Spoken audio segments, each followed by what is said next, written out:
Bonjour et bienvenue sur le podcast One Thing in a French Day. Lisa est rentrée ce midi en râlant un peu. Je suis obligée de faire un sacré détour pour traverser à la fin de la coulée.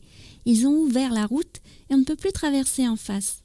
Ah oui, j'ai vu qu'il y avait des travaux et que les voitures de l'avenue de l'Europe étaient déviées dans notre rue. Je m'appelle Laetitia, je suis française, j'habite près de Paris et je vous raconte au travers de ce podcast un petit bout de ma journée.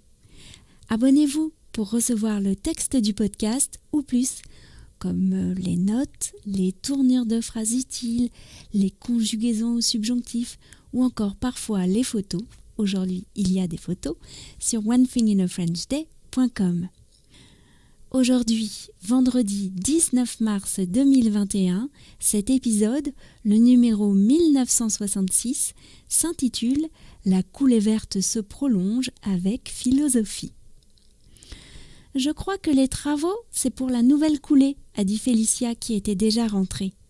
D'ailleurs, c'est drôle de voir toutes les plantes penchées et pas encore dans la terre.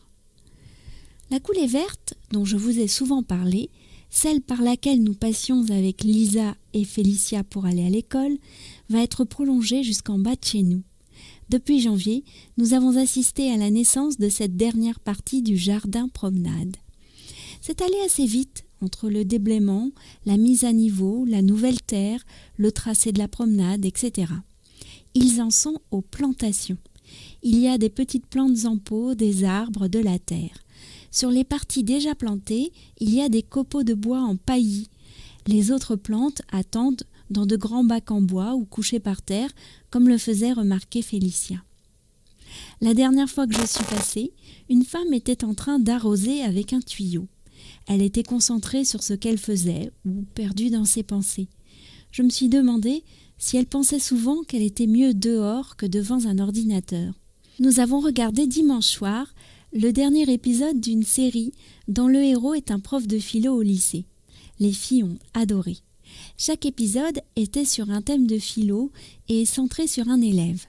Dans le dernier, c'était le thème du bonheur, à un moment crucial de la vie des élèves, la validation des choix de poursuite d'études et le passage du bac. Le prof emmenait ses élèves à la rencontre d'une tailleuse de pierre qui répétait le même geste à longueur de journée et qui y trouvait pourtant une grande satisfaction. Chaque coup de pierre était l'assurance qu'elle était sur la bonne voie. Elle avait trouvé son bonheur. La femme qui arrosait guidait le jet en mettant un doigt sur le bout du tuyau. J'ai pensé que l'eau devait être froide. Ce n'est peut-être pas le bonheur d'être tout le temps dehors. Qu'en pensez-vous ? One Thing in a French Day, c'est fini pour aujourd'hui. Je vous souhaite de passer un très bon week-end et je vous retrouve lundi pour un nouvel épisode du podcast. À bientôt, au revoir.